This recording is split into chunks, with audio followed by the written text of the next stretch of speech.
Ukraine से दिल्ली पहुंचे उत्तराखंड के 3 छात्र। एयरपोर्ट पर छात्रों का हुआ स्वागत। सीएम धामी का छात्रों ने किया धन्यवाद। बोले छात्र आप जान में जान आए।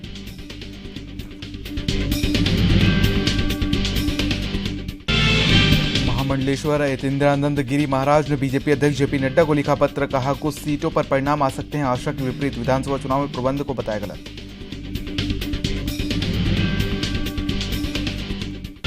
उत्तराखंड में अब नहीं होगी ऑक्सीजन कमी। देहरादून में मरीजों के लिए ऑक्सीजन को होगी व्यवस्था। कोरोनेशन अस्पताल में प्रयोजनिक टैंक स्थापित।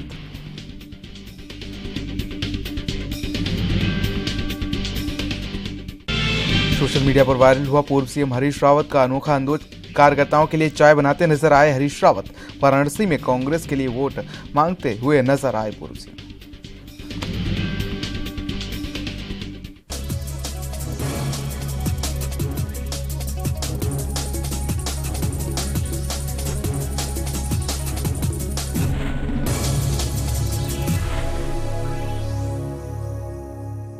आप उत्तराखंड देख रहे हैं आप और मैं हूं आपके साथ प्रियव्रत दीक्षित। तो यूक्रेन से लौटे उत्तराखंड के 3 छात्रों जिनमें से आशुतोष पाल, अदनान और खुशी सिंह की नई दिल्ली में उत्तराखंड के अपर स्थानिक आयुक्त अजय मिश्रा ने स्वागत किया। और इस दौरान छात्रों के अभिभावक और राज्य के सहायक प्रोटोकॉल अधिकारी मनोज जोशी और दीपक चमोली भी उपस्थित थे। उत्तराखंड सरकार यूक्रेन में निवासरत उत्तराखंड के सभी छात्रों को सुरक्षित वापसी के लिए भारत सरकार से लगातार संपर्क में है। विदेश मंत्रालय द्वारा यूक्रेन में रह रहे भारतीयों को सुरक्षित वापसी की व्यवस्था की जा रही है। वहीं दिल्ली एयरपोर्ट से देहरादून के लिए रवाना होते श्रीनगर की आकांक्षा और उसके साथियों ने वीडियो साझा किया है और दोनों ने कहा कि वो अपने वतन लौटकर बहुत खुश हैं और अब आखिर जान में जान आई है।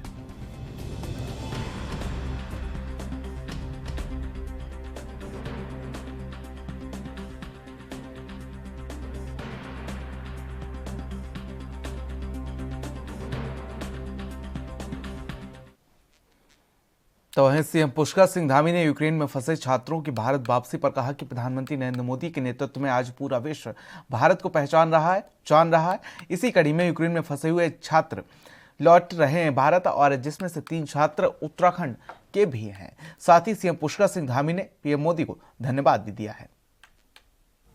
माननीय प्रधानमंत्री नरेंद्र मोदी जी के नेतृत्व में आज पूरा विश्व भारत को पहचान रहा है, भारत को जान रहा है, मान रहा है।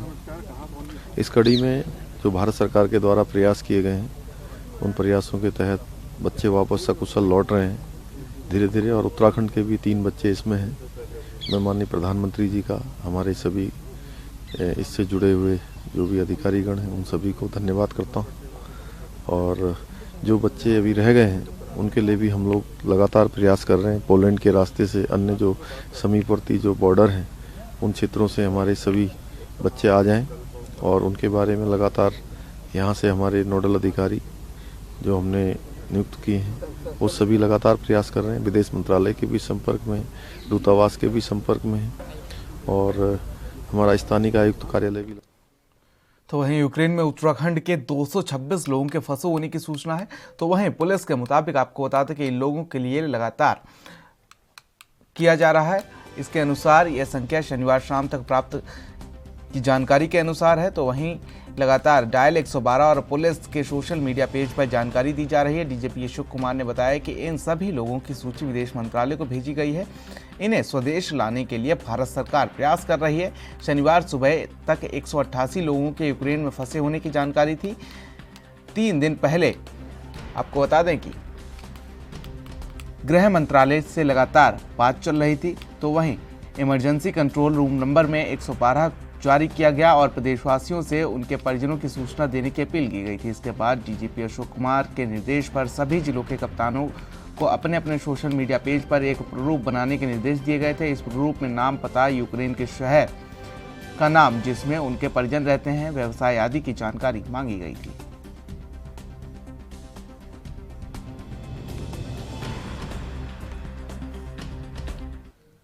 तो वहीं विगत कुछ दिनों से यूक्रेन में हालात खासे खराब हैं और रशिया और यूक्रेन में छिड़े युद्ध से लगातार हालात बेकाबू होते नजर आ रहे हैं। वहीं अन्य देशों समेत भारत के लोग जो यूक्रेन में फंसे हुए हैं अब वो पूरी तरीके से फंस गए हैं। युद्ध के हालात के चलते यूक्रेन की सरकार ने तमाम फ्लाइट्स को बंद कर दिया है। ऐसे में अन्य देशों से आए लोगों का बुरा हाल है। युद्ध के चलते वह अपने देश अपने घर वापस नहीं आ रहे हैं। तो वहीं सितारगंज शहर के एक युवक अजहर मलिक यूक्रेन में MBA की शिक्षा लेने 12 अप्रैल 2021 से वह यूक्रेन में शिक्षा ग्रहण कर रहा था, जिससे सकुशल भारत वापस लाने के लिए उसके पिता अतहर मलिक और भारत सरकार से गुहार लगा रहे हैं। पिता अतहर मलिक ने कहा कि उन्होंने अपने पुत्र अजहर मलिक के सारे डॉक्यूमेंट्स जो भी स्थानीय प्रशासन ने लिस्ट के लिए मांगे थे उन्हें सुपुर्द कर दिया है। मेरा नाम मोहम्मद अतहर है और मेरा बेटा MBA करने यूक्रेन गया था 12 अप्रैल 2021 को। और सरकार से ये गुहार लगाई थी हमने कि ये इंडियन गवर्नमेंट क्या कर रही है। जब हमें 15 दिन से मालूम था हालात ख़राब हो रहे हैं, वहाँ फ्लाइटें बंद थी, तो इन्हें पहले ही व्यवस्था करना चाहिए थी उसके बराबर के मुल्कों से, ये इंडियंस को निकालना चाहिए था। अभी आला अधिकारियों से कोई बात नहीं हुई। LIU के इंस्पेक्टर साहब से बात हुई थी, मैंने फ़ोन किया था, DM साहब ने एक लिस्ट जारी की थी। उस पर फ़ोन करने के बाद LIU के इंस्पेक्टर साहब का फ़ोन आया था। उन्होंने मेरे बेटे के डॉक्यूमेंट्स वगैरह मांगे थे, उसमें उसका फ़ोटो, उसका ID, उसका पासपोर्ट, वीज़ा, वो सारे मैंने दे दिए थे उनको। तो फिर दोबारा उनसे बात हुई 3-4 घंटे के बाद, तब उन्होंने बताया कि ये DM साहब के थ्रू सरकार को भेजी थी लिस्ट बना। हम ये चाहते हैं कि जो बच्चे वहाँ फंसे हुए हैं उन्हें सरकार। तो वहीं यूक्रेन में फंसे भारतीय छात्र घर आने के लिए भारत सरकार के प्रयासों का इंतजार करते हुए बंकरों में रात गुजारने को मजबूर हैं। तो वहीं उनके परिजन भी इस दुख की घड़ी में लगातार सरकार से प्रार्थना कर रहे हैं, साथ ही सरकार तक अपनी बात पहुंचा रहे हैं। इसी दुख की घड़ी में क्षेत्र के पूर्व विधायक प्रेमनंद महाजन परिवार की कुशलता पूछने पहुंचे और इस दौरान प्रेमनंद महाजन ने कहा कि भारत सरकार पर हमारे क्षेत्र के होनहार लड़का अमन राय के अलावा भारत के कई स्थानों से पढ़ाई करने के लिए यूक्रेन में गए लोगों की जिम्मेदारी है, जहां आज रूस और यूक्रेन के बीच युद्ध हो रहा है जिसमें हमारे देश के बच्चे फंस गए हैं। भारत सरकार से अनुरोध करूंगा कि अतिशीघ्र इन बच्चों को देश लाया जाए। वहीं अमन के पिता दीपांकर रॉय का कहना है कि जहां पर हमारे बच्चे हैं वहां से रूस का बॉर्डर महज 50 किलोमीटर ही है। तो वहीं भारत सरकार भारतीय नागरिकों को रोम के रास्ते निकाल सके, जो हमारे बच्चे करीब 1400 किलोमीटर दूरी पर हैं। Kharkiv national international medical university, वहाँ से वो तीसरा ईयर है और युद्ध छिड़ गया वहाँ पे। और वो जिस खार्किव सिटी में है वहाँ भयमारी स्थिति है, बहुत भयंकर स्थिति है। वो रात को तो बंकर में बिताते हैं, दिन में थोड़ा बहुत जो खाना वाना इधर उधर से लेके आके खा के फिर बंकर में जाते हैं। स्थिति इतना भयंकर है कि वहाँ का जो एम्बेसी वगैरह वो उसको संज्ञान भी कम ले रहे हैं ना। वहाँ के जो 4-5 हजार बच्चे और भी है उनको भी कोई सूचना ना कुछ देता, ना उसके पास कोई आता है, ना कोई वो करता है। वो सब डरे हुए हैं। हम भारत सरकार से और उत्तराखंड सरकार से भी अनुरोध करता हूँ कि उसको किस तरीके से निकाला जाए। वो अपना वो देखे, जो रोमानिया रास्ते से जो निकल रहा है तो खार्किव से कम 1300 किलोमीटर दूर है, तो वहाँ से आना उनका इम्पॉसिबल है। और रशिया के रास्ते वहाँ से 55 के आसपास है, 500 किलोमीटर। तो अगर भारत सरकार अगर रशिया से अगर संबंध अच्छा है, अगर वो करके उस रास्ते से अगर निकलना चाहे तो बेहतर होगा। अभी आपकी अमन से लास्ट टाइम कब बात हुई? करीब 10:30 बजे के आसपास मेरे से बात हुआ है। वो मेट्रो के जो अंडरग्राउंड है वहाँ पे वो आराम कर रहे थे। वो कह रहे थे थोड़ी देर बाद वहाँ से निकल के कुछ खाना है। हमारा भी बेटा है, बाकी ये हमारे, आपको बता दूं कि मेरे क्लास फ्रेंड भी हैं, हम लोग एक साथ पढ़ते थे। और बेटा वहाँ सबको लिए वो आदरणीय है, प्यारा है। आज उसके परेशानी से हम लोग सब लोग दुखी भी हैं और पूरा इलाका कहीं ना कहीं चिंतित है। और युद्ध में जो अचानक जो युद्ध शुरू है उससे एक भयावह स्थिति पैदा हुआ है और सब बच्चे घर आना चाहता है। तो इस समय भारत सरकार को अभी कल कुछ 200-250 बच्चे शायद कल आए हैं। तो ये काम उन्होंने अच्छा किया। मगर अभी बीच में ऐसे वो समाचार आ रहा था सोशल मीडिया में कि टिकट का कीमत जो अचानक दुगनी तिगुनी कर दी। भारत सरकार को देखना चाहिए और इसमें जितना वो सक्रिय हुए हैं इससे ज़्यादा सक्रिय होने की ज़रूरत है। तत्काल उन बच्चों को जैसे भी ये बच्चे आए बाकी बच्चों को भी निकालने के लिए सरकार को कोशिश करना चाहिए। मेरी अपील भारत सरकार से है, प्रधानमंत्री जी से है कि तत्काल इसकी व्यवस्था करें। और चूंकि बच्चे वहाँ पढ़ने गए हैं, वहाँ कोई उद्योग धंधा तो करने गए नहीं। तो वहीं इस समय उत्तराखंड के पूर्व मुख्यमंत्री हरीश रावत अपने अलग अंदाज के चलते सोशल मीडिया पर छाए हुए हैं। पूर्व सीएम हरीश रावत इन दिनों उत्तर प्रदेश में कांग्रेस प्रत्याशियों के पक्ष में चुनाव प्रचार कर रहे हैं। उत्तराखंड में चुनाव के दौरान जिस तरह से हरीश रावत सोशल मीडिया पर सुर्खियों में रहे हैं, उसी तरह उत्तर प्रदेश में भी रंगे दिखाई दे रहे हैं। डोर टू डोर चुनाव प्रचार के दौरान प्रधानमंत्री नरेंद्र मोदी के संसदीय क्षेत्र बनारस में हरीश रावत चाय बनाते हुए दिखाई दे रहे हैं। तो वहीं उन्होंने कार्यकर्ताओं के लिए चाय बनाई और साथ ही उन्हें पिलाई भी। पूर्व सीएम का यह वीडियो सोशल मीडिया पर खूब वायरल हो रहा है। हरीश रावत उत्तराखंड में चुनाव प्रचार के दौरान जिस अंदाज में नजर आए थे, उसी तरह यूपी में भी दिखाई दे रहे हैं।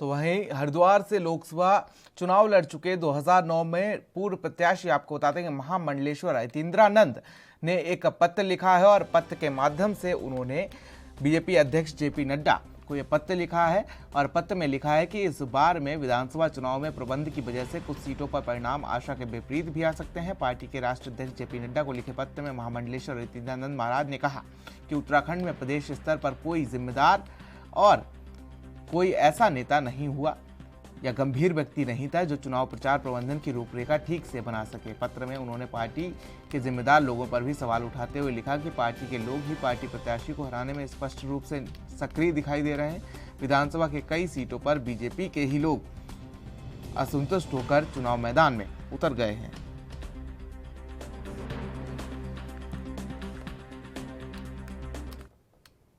तो खबर देहरादून से है, जहां पर कोरोनेशन अस्पताल में ऑक्सीजन संरक्षण के लिए प्रयोजनिक टैंक स्थापित कर दिया गया है। इसकी मदद से मरीजों के लिए हाई फ्लू ऑक्सीजन की जरूरत पूरी हो पाएगी। जिला सर्विलांस अधिकारी डॉक्टर राजीव दीक्षित ने बताया कि कतर फाउंडेशन की ओर से भारत सरकार को 7 प्रयोजनिक टैंक दिए गए थे, जिसके तहत रुड़की और देहरादून में प्रयोजनिक टैंक को स्थापित किया गया है।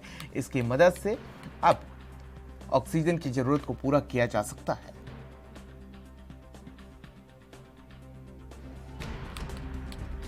क्रायोजेनिक टैंक है बेसिकली ऑक्सीजन के लिए, ऑक्सीजन स्टोरेज के लिए। और जो है Qatar foundation, government of Qatar जो है, उन्होंने 7 भारत सरकार को गिफ्ट किए थे एज ए कंट्री जो है डोनेशन। और उसमें से 2 हमें जो है यहाँ पर, एक रुड़की में हरिद्वार डिस्ट्रिक्ट में और एक यहाँ देहरादून के कोरोनेशन जिला अस्पताल में को जो है प्राप्त हुआ है। इससे हमारा ऑक्सीजन कैपेसिटी बढ़ा है ऑफ कोर्स जो है, और भविष्य में मरीजों को सुविधा रहेगी। ये प्रेशराइज गैस इसमें होती है, जिससे जो है वेंटिलेटर्स और दूसरे इक्विपमेंट के थ्रू जो है हाई फ्लो जो ऑक्सीजन की ज़रूरत होती है।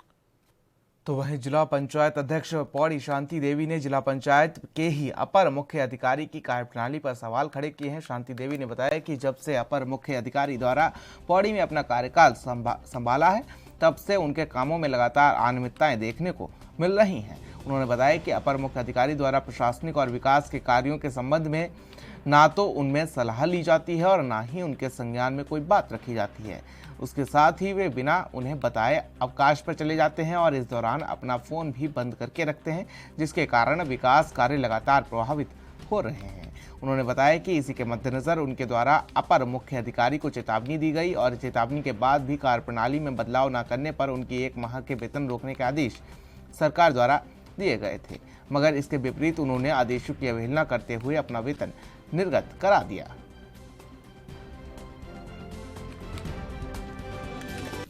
देखिए, इस संबंध में मेरी अपर मुख्य अधिकारी से भी वार्ता हुई। मैंने उनसे कहा, कई बार कहा, और मैंने पत्रचारिता से माध्यम से भी बात हुई कि भाई आप अपनी मनमानी तरीके से काम मत करो। तो उनके हर बार मेरे बोलने से फिर भी वो अपने मनमानी तरीके से काम कर रहे हैं। वो अध्यक्ष को अध्यक्ष नहीं समझ रहे हैं और अब कभी भी मनमर्जी तरीके से अपने घर छुट्टी चले जा रहे हैं, कहीं भी चले जा रहे हैं। मैंने जब उनसे फ़ोन में भी बात कर रही हूँ तो वो मुझे बता रहे कि मैं ऑफिस में होते हैं और कहीं और चले जा रहे हैं और बिना मेरे संज्ञान में लिए वो छुट्टी जा रहे हैं। वो बिल्कुल ऐसे मेरे सम्मान की लड़ाई है और मुझे सम्मान चाहिए इस बारे में। और मैंने उनको इस संबंध में एक लेटर भी दिया कि मैं आपका वेतन रोक रही हूँ क्योंकि आपके ऐसे ये मनमाने तरीके नहीं चलेंगे। तो उन्होंने फिर भी जबरन मेरे लेटर देने के बावजूद उन्होंने जबरन अपना वेतन भी निकाला जो कि नियम के विरुद्ध है। और मुझे बता रहे हो कि अब आप बिल्कुल ना आप बजट आवंटन कर सकते हैं, ना आप यहाँ पे प्रस्ताव में आप प्रस्ताव रख सकते हैं। तो मेरा अधिकार क्या है? मुझे ये जानना है कि मेरा अधिकार क्या है। मैं अध्यक्ष हूँ कि क्या हूँ यहाँ पे? वो मुझे अध्यक्ष मान ही नहीं रहे।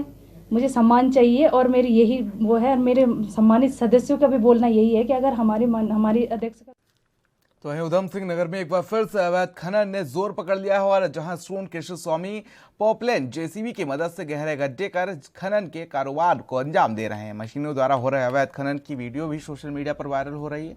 पोकलेन जेसीबी की मदद से धरती का सीना चीर कर लगभग 100 फीट से अधिक गहरे गड्ढे खोद दिए गए हैं, जिससे ग्रामीण क्षेत्रों में जल स्तर का संकट मंडराने लगा है। चिंतित ग्रामीणों द्वारा अधिकारियों से समय समय पर शिकायतें भी की जा रही हैं, लेकिन प्रशासनिक अमला इस ओर ध्यान नहीं दे रहा है, जिससे आक्रोशित ग्रामीणों ने प्रशासन के खिलाफ जमकर नारेबाजी की है। आया है कि ग्राम कुंडेश्वरी में खनन की शिकायत को लेकर ग्रामीणों द्वारा प्रदर्शन किया गया है। इस पे शीघ्र ही खनन विभाग के साथ और राजस्व विभाग द्वारा संयुक्त इसमें कार्रवाई की जाएगी। साथियों, यहाँ जो क्रेशर स्वामियों के द्वारा गड्ढे खोदे जा रहे हैं, उन गड्ढों से जो यहाँ क्षेत्र है सारा, उसमें ये समस्या आ रही है कि जो नल है उसके अंदर पानी आना बंद हो गया है और आम जनमानस को पानी नहीं प्राप्त हो पा रहा। सरकार ने हेडपंप लगाए। क्यों लगाए? ताकि जनता पानी पिए, जिसके घर में नल नहीं है। उस हेडपंप के अंदर पानी नहीं आ रहा तो जनता कहाँ से पानी पिएगी? मैं इस बात में कहना चाहूँगा कि जितने क्षेत्र के किसान हैं उनको कहा जाता है कि आप धान ना लगाएं, बेमौसमी धान ना लगाएं। क्या इन बेमौसमी धान लगाने से इतना पानी खर्च हो सकता है कि जितना क्रेशर स्वामियों के द्वारा पानी को बर्बाद किया जा रहा है? और जिस बर्बाद पानी के द्वारा क्षेत्र के अंदर जो पशु जानवर उसको पी रहे हैं, उन जानवरों की मृत्यु हो रही है। मैं उस विकलांग और अंधे प्रशासन को कहना चाहूँगा, यहाँ क्षेत्र का जो प्रशासन है, सीधा सीधा मैं खनन अधिकारी को कहूँगा या सीधा सीधा मैं यहाँ के एसडीएम का कहूँगा, जिसकी जिम्मेदारी है क्षेत्र की रक्षा करना। आप आईएएस हैं, आप पीसीएस बन के बैठे हैं, आपने कितनी पढ़ाई करी होगी, आपको ये नहीं पता कि क्षेत्र के अंदर क्या समस्या आ रही है? उनको दिखाई नहीं दे रहा? क्या अंधे हैं वो या विकलांग है जो अपनी गाड़ी लेकर के क्षेत्र में घूम नहीं सकते, जनता की समस्या नहीं सुन सकते? और धन्यवाद देना चाहूँगा उन साथियों को जिन साथियों ने आज ये बैठक की है। मैं इस क्षेत्र का पूर्व में हम लोगों को इस क्षेत्र की जनता को इकट्ठा होना पड़ा। उसका मुख्य कारण ये है कि कुछ क्रेशर वाले सरकार द्वारा कोई खड्डा खोदने की परमिशन के नाम पर अवैध खनन कर रहे हैं। अवैध खनन करके लाखों टन माल इकट्ठा कर लिया, सामग्री इकट्ठी कर ली है और अपने वारे न्यारे करने के चक्कर में लगे हुए हैं। और इसका जो प्रभाव पड़ रहा है क्षेत्र में, जल स्रोत सूख गया है, नल सूख गए हैं और 10-10 मोटरें लगाकर 10-10 इंची आप जाएंगे देखेंगे कि धरती माता को कैसे चीर रखा है इन्होंने, पैसे के लिए, केवल पैसे के लिए। अपने सरकार के कर्मचारियों से मिलकर जो यहाँ पर खनन अधिकारी लेगा है, उसके माध्यम से ये कहते हैं, हम जानकारी रखते हैं अपनी, कि खनन क्षेत्र अधिकारी से मिलकर ये क्षेत्र को बर्बाद कर दिया है, जल स्रोतों के खत्म कर दिए हैं और उस माल को करोड़ों अरबों में खेल खेला जा रहा है। आप जांच कराइए इसकी, हर कसर की जांच होनी चाहिए जो इस काम को कर रहे हैं। हम खुलेआम कहते हैं, अगर हमारी मांगे पूरी नहीं हुई तो इनको जो है इस गलती का पछतावा होगा, इनकी सजा दिलवा के छोड़ेंगे, चाहे हम हाई कोर्ट जाएं, चाहे सुप्रीम कोर्ट जाएं, चाहे हमें। तो उत्तराखंड के ऋषिकेश में पीडब्ल्यूडी विभाग की लापरवाही लोगों की जान पर भारी पड़ती हुई दिखाई दे रही है। बता दें कि एम्स रोड पर मैनहोल से ढक्कन मौत का दावत देते नजर आ रहे हैं। कोयल घाटी से वीरभद्र तक करीब 2 दर्जन मैनहोल के ढक्कन क्षतिग्रस्त अवस्था में है। दोपहिया वाहन जब क्षतिग्रस्त ढक्कन के ऊपर से गुजरते हैं तो स्लिप होकर सड़क पर दुर्घटनाग्रस्त हो जाते हैं। ऐसे में वाहन सवार भी चोटिल होकर अस्पताल पहुंच जाते हैं। तो वहीं क्षतिग्रस्त मैनहोल के ढक्कन की वजह से एम्स जाने वाली एम्बुलेंस की रफ्तार पर भी ब्रेक लग रही है, जिससे मरीजों की जान को खतरा होता दिखाई दे रहा है। मामला संज्ञान में होने के बावजूद भी पीडब्ल्यूडी क्षतिग्रस्त मैनहोल के ढक्कन को ठीक कराने की सुध नहीं ले रहा है। मेरा कहना ये है, जो ये एम्स को जाने वाली रोड है जो कि हाईवे से अटैच्ड है, ये लगातार अनियमितताओं से घिरी रही है। स्वयं मैंने कम से कम 4 बार सीएम पोर्टल पर शिकायत की है, पीडब्ल्यूडी को इसकी शिकायत की, क्योंकि पीडब्ल्यूडी के अंतर्गत ये रोड आती है। नगर निगम को भी मैंने इसकी शिकायत की, लेकिन कोई जनप्रतिनिधि, कोई अधिकारी न मौके पर पहुंचा, न आज तक उन्होंने अनियमितताओं पर ध्यान दिया, चाहे वो नमामि गंगे का कार्य रहा हो, चाहे वो नगर निगम का या पीडब्ल्यूडी का। लेकिन अब इसमें जो बात आती है मेन होल की, क्योंकि देखिए एम्स को जाने वाली रोड है, अति व्यस्त रोड है, सैकड़ों की संख्या में मरीज जाते हैं यहाँ से रोज। और पहले तो सड़क टूटी फूटी थी, अब जब सड़क की थोड़ी रिपेयरिंग टल्ले लगा के इन्होंने की है, तो उसके बाद वो जगह जगह से लगभग 25 जगह पूरी एम्स तक ऐसा है। अगर आप केजी के पास से कोयल ग्राउंड से चलते हैं और एम्स तक लगभग 25-26 जगह मेन होल गड्ढे में है। तो जब भी गाड़ी का टायर वहाँ पड़ेगा, दुर्घटनाएं हो रही हैं, छोटी गाड़ियाँ भी, और एम्बुलेंस के अंदर मरीजों की आफत भी है। तो कहीं ना कहीं ये नाम मेरा रंधारा जी है जी। और समस्या ये है कि इस पे लाइन पे कोई गटर के गड्ढे है, कोई लाइन फूटी हुई है, और कोई ये समस्या ये है कि रात वक्त को कहीं किसी टाइम रोड पे हमारी दुखियाँ हैं फुटपाथ पे, उस पर कहीं भी एक्सीडेंट किसी समय हो सकता है। छोटे छोटे बच्चे हैं हमारे, ये गटर के गड्ढे हैं सर जी, ये गटर के गड्ढे हैं जी। उसमें रात को दिखाई नहीं देते, दिन में तो आदमी देख कर निकल जाता है, पर रात के समय में दिखाई नहीं देते। उसमें हमारे छोटे छोटे बच्चे और दुखी झोपड़ी बाहर सो। तो वहीं उत्तर प्रदेश के मेरठ से शिवपुरी के जंगलों में ट्रैकिंग करने पहुंचे 2 युवक रास्ता भटक गए और दोस्तों को रास्ता भटकने की जानकारी देने के बाद से उनका मोबाइल भी बंद हो गया था और पुलिस और एसडीआरएफ की टीम ने कड़ी मशक्कत के बाद जंगलों से दोनों युवकों को रेस्क्यू कर सकुशल मुनिकीरेती पहुंचाया। तो वहीं जान बचाने पर दोनों ने उत्तराखंड की पुलिस का जमकर शुक्रिया अदा किया। मुनिकीरेती थाना पुलिस के अनुसार विशांत सोम ने पुलिस को सूचना देकर बताया कि उसके 2 दोस्त शिवपुरी के जंगलों में ट्रैकिंग के लिए गए थे जो रास्ता भटक गए हैं। यह जानकारी देने के बाद दोनों दोस्तों के मोबाइल भी बंद नजर आ रहे हैं। तो वहीं सूचना मिलते ही पुलिस ने जंगलों के अंदर सर्च ऑपरेशन चलाया और घंटों के सर्च ऑपरेशन के बाद सुदर्शन यादव नाम का युवक पुलिस को मिल गया, जबकि पर्व नाम का युवक पैरों में सूजन आने के कारण कहीं घने जंगल में ही फंसा रहा। अति दुर्गम क्षेत्र होने की वजह से एसडीआरएफ भी पुलिस की मदद से पहुंच सकी। तो वहीं करीब 6 घंटे तक जंगल, चट्टानों, गदेरों के अति दुर्गम रास्तों पर तलाश करने के बाद पर्व को भी सकुशल बरामद कर लिया गया। मुनिकीरेती थाना प्रभारी निरीक्षक रितेश शाह ने बताया कि सुदर्शन और प्रभु को उनके दोस्तों के हवाले कर दिया गया है। जान बचाने पर सुदर्शन और प्रभु दोनों उत्तराखंड पुलिस की प्रशंसा करते नजर आए। थैंक्स करना चाहते हैं उत्तराखंड पुलिस का, जिन्होंने हमें सेव किया। हम ट्रैकिंग पे गए थे और हम वहाँ खो गए थे, इसलिए फिर हमें सेव किया एसडीआरएफ टीम ने, और हम बहुत बहुत शुक्रिया अदा करते हैं पुलिस फोर्स का। तो वहीं बाजपुर चीनी मिल लगातार अपनी बदहाली के आंसू बहा रही है। किसानों में खासा आक्रोश है इसको लेकर, जिसके चलते भारतीय किसान यूनियन से जुड़े किसानों ने अनाज मंडी में किसान भवन में चीनी मिल को बचाने के लिए बैठक आयोजित की और इस दौरान बैठक में 31 सदस्य कमेटी के गठन किया गया। बता दें कि बाजपुर की चीनी मिल अधिकारियों और कर्मचारियों की लापरवाही से बदहाली के आंसू बहा रही है, जिसका नतीजा है कि पेराई सत्र शुरू होने के बाद लगातार अधिकारी कर्मचारियों की लापरवाही से चीनी मिल में गन्ने की पेराई सही से नहीं की जा रही, जिसका खामियाजा गन्ना किसानों को चीनी मिल के बाहर कई दिनों तक खड़े होकर बिताना पड़ रहा है, जिसके चलते भारतीय किसान यूनियन के किसानों ने चीनी मिल को बचाने के लिए अनाज मंडी स्थित किसान भवन में बैठक आयोजित की और इस दौरान बैठक में 31 सदस्य कमेटी का गठन किया गया, जहां किसानों ने आरोप लगाया कि चीनी मिल की मरम्मत और चीनी मिल को चलाने के लिए आने वाली सामग्री के बिल को बढ़ा चढ़ाकर दिखाया जाता है, जिससे चीनी मिल को लगातार नुकसान उठाना पड़ रहा है और इस दौरान उन्होंने कहा कि किसानों द्वारा बनाई गई कमेटी चीनी मिल में होने वाले कार्यों पर निगरानी रखेगी और चीनी मिल की दुर्दशा को सुधारने का काम करेगी।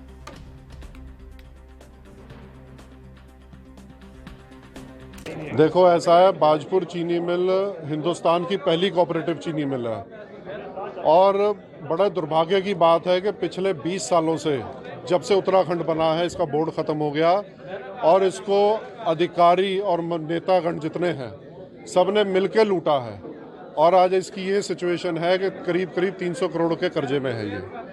तो अब जब सिर के ऊपर से पानी चले गया और किसान को इतनी दिक्कत है कि 5-5 दिन फैक्ट्री में जब बैठता है किसान, तो फिर ये फैसला हुआ कि क्यों ना इस फैक्ट्री को किसान ही चलाएं। तो आज हमने ये फैसला करा है, करीब 31 आदमियों की कमेटी बनाई है जो फैक्ट्री में अपनी इन्वॉल्वमेंट रखेंगे, देखरेख रखेंगे और जहाँ जहाँ चोरी होती है उसमें कोशिश करके उसको रोका जाएगा। है कि चीनी मिल जो है ये बर्बाद हो चुकी है, इसका वारस कोई नहीं है।